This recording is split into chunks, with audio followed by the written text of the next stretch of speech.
Miracles as True Perception.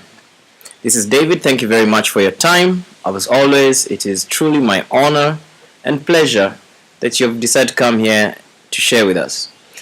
Let's get started with commitment. The course says, I have stated that the basic concepts referred to in this course are not matters of degree. It is impossible to conceive of light and darkness, or everything and nothing, as joint possibilities. They are all true or all false. It is essential that you realize your thinking will be erratic until a firm commitment to one or the other is made. Now, let's stop there. What does all this mean? It's a very, very simple statement. It is simply saying, do or don't. There is no try. Yeah. So it's either light or dark, but they cannot be both at the same. Like, look, you cannot go into your room at night, and let's say the room is dark in your house, and then you turn on the lights, and then half of the house is dark and half of the house has light. You see, it's either darkness or light. Okay.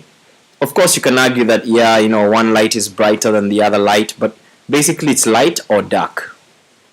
Okay. They are all true or all false. Okay. Now let's read on. A firm commitment to darkness or nothingness, however, is impossible. So even though the course is saying that either you have to choose light or dark, you cannot have both feet in, one foot in light and one foot in the dark, it's also saying that there is no such thing as being totally committed to darkness, because it is nothingness. Yeah. So it's saying that I hope you understand what's going on here. Let's try and read on just to recapture that real quick. It says, no one has ever lived who has not experienced some light and something. Yeah. No one therefore is able to deny truth totally, even if he thinks he can. So that's what this paragraph is saying. It's basically saying that you really need to consider commitment, because the only way things are going to work is if you fully submit to the light. Yeah. Otherwise, you'll always have some be largely in illusion. Okay. Now let's look at totality. Innocence is not a partial attribute. It is not real until it is total. Innocent only becomes real once it is total. The partly innocent are apt to be quite foolish at times. It is not until their innocence becomes a viewpoint with universal application that it becomes wisdom. Okay? So as long as once in a while you're falling into innocence, that's fine. That's you could say, moving forward. But as long as it's partial, there'll be foolishness involved. So once you can look upon everything with innocence in the way that we have defined innocence in previously in yesterday's video or the last video, until you can universally look at everything with innocence always, then at that point you will have pure wisdom. Innocent or true perception means that you never misperceive and always see truly. More simply, it means that you never see what does not exist and you always see what does. That is innocent perception. Totality. Now let's look at reality. When you lack confidence in what someone will do, you are attesting to your belief that he is not in his right mind. Okay, this is the meaning of lacking confidence in someone. It means that you've held a belief that this person is not in their right mind, therefore you cannot trust it. You lack confidence. Now, when it comes to miracles, the course says this. This is hardly a miracle-based frame of reference. It also has the disastrous effect of denying the power of the miracle. Okay? The miracle perceives everything as it is. If nothing but the truth exists, right-minded seeing cannot see anything but perfection. You see, if nothing but the truth exists and miracles attest to the truth, then they cannot see anything other than perfection and reality. Okay? Only what the Creator creates, or what you create with the same will, has any real existence. This then is all the innocent can see. They do not suffer from distorted perception. Okay? Now let's look at 1 and heaven. You are afraid of the Creator's will because you have used your own mind, which He created in the likeness of His own, to miscreate. Wow, slow down. Did you just feel something right there? Your mind is created in the likeness of the Creator of all. Isn't that a powerful statement right there? Your mind, which He created in the likeness of His own. Wow, that is amazing. Anyways, you are afraid of the Creator's will because you have used your mind to miscreate. That's why you're afraid of the Creator's will. The mind can miscreate only when it believes it is not free. So this is a precondition of miscreating or projecting. You need to believe that you're not free. Okay? So, before you start miscreating. That is a requirement of miscreation. And imprisoned, and that is in quotes because it's not possible to imprison a mind, but you can believe you are, and in that way it will be real for you. But in reality, ultimate reality, it's not possible to imprison a mind. Anyways, an imprisoned mind is not free because it is possessed or held back by itself. By itself. Okay? Not by anyone or anything else, by itself. It is therefore limited, and the will is not free to assert itself. To be one is to be of one mind or will. When the will of the sonship and the will of the Father are one, their perfect accord is heaven. That is what heaven is. When the will of the sonship, that means you and I and all of createdness, and the Father and the will of the Father are one, also known as when you totally submit to divine will, their perfect accord, or their perfect, you could say, union, is heaven.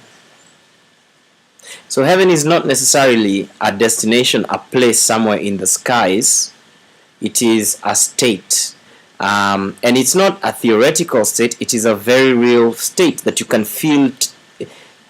It's a fact. That's what I'm trying to say here. You see, as long as you're out of heaven, it's a theory, something that you imagine and hear about. But when the will of the sonship and the Father are one, then you are in heaven because you are heaven. There is no heaven is you. Okay? Nothing can prevail against a son of the Creator who commends his spirit into the hands of his Father. By doing this, the mind awakens from its sleep and remembers its Creator. All sense of separation disappears. The Son of the Creator is part of the Holy Trinity, but the Trinity itself is one. Okay? Let's slow down. Nothing can prevail against a son of the Creator, who commends his spirit into the hands of his Father. Surrender to divine will and nothing can prevail against you because there is nothing else. Do you see how that works? You are one. What else is there outside of the one that can prevail against you? There is nothing else. Okay? Once the sense of separation, once the mind awakens from its sleep, remembers its Creator, and all sense, remember, it says sense of separation disappears. It's a sensation. It's not a fact. It's a sense. It's not a fact. It's a sense. Sense of separation disappears. Okay? Then the chorus goes on to say that the Son of the Creator is part of the Holy Trinity, but the Trinity itself is one. Okay? The Son of the Creator is part of the Holy Trinity. You are part of the Holy Trinity. But the Trinity itself is one. Yeah? Remember what the Trinity is. The Father or the Creator, the Son, which is us all, and the Holy Spirit. Okay? According to, Christianity.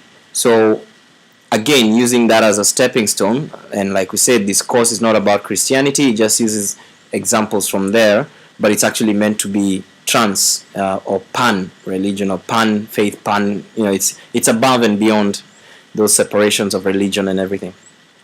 Anyways, so there is no confusion within its levels because they are of one mind and one will. This single purpose creates perfect integration and establishes the peace of God. And remember, that last sentence is important and underlined, but you need to read it remembering that you are a part of the Holy Trinity and the Trinity itself is one. That's how you read that last sentence. Innocent vision. Yet, this vision can be perceived only by the truly innocent. Because their hearts are pure, the innocent defend true perception instead of defending themselves against it. This is what we're doing when we are in the belief of separation. We defend ourselves against reality. Do you see how that is? We try to maintain the illusion. We try to keep it alive because our ego is going to literally... It's part of the time-space thing. Our ego is part of space-time. The ego, by the way, was created so that you can function within space-time. That is the point of ego, to provide a false identity within space-time so that you can perceive and function within space-time. It is not real identity. So, yet we identify with this false identity. Instead of identifying with reality, we think we are our ego, our little selves. We go around saying, I will never do that and I'm that kind of guy. That you're just defending the ego that way. You're defending a false identity that is separate from all else. It doesn't really exist. Okay? So, understanding the lesson of the atonement, they are without the wish to attack, and therefore they truly see. Remember, attack thoughts keep you away from the atonement. Now, these people, the innocent have zero wish to attack, and therefore they see truly.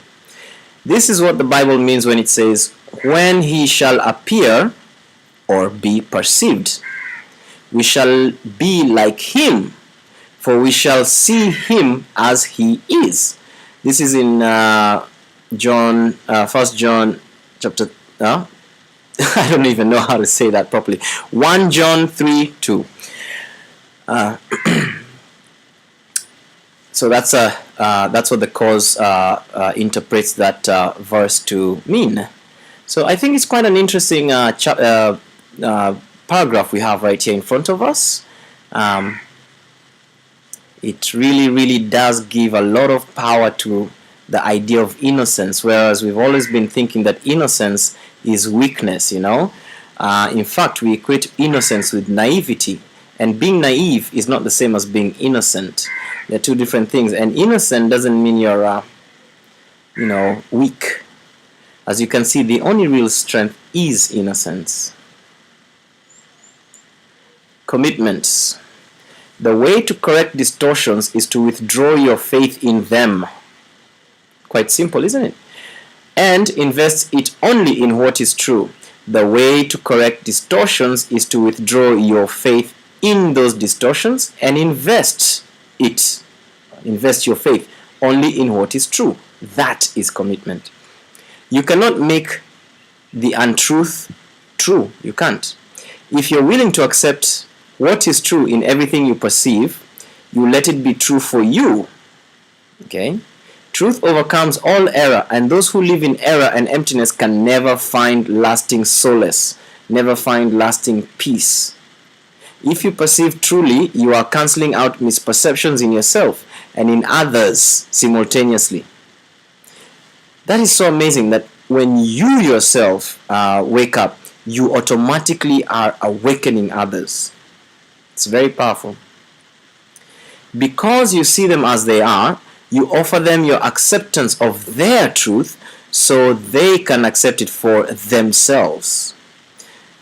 Again, this brings that topic we talked about on charity. Remember, seeing the other person as they truly are, even if they may not be able to see it themselves.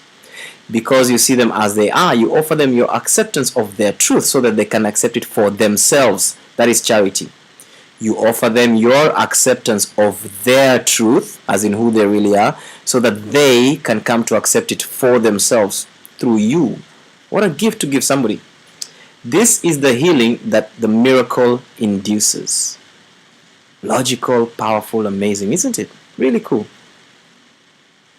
Well, that's it for this topic. Thank you very much for your patience. Hope you've enjoyed it. I certainly have. And yes, please go ahead and discuss this in the discussion forum and read the actual text material below. And I'll see you in the next video once again. Thank you very much and have a blessed time. Ciao.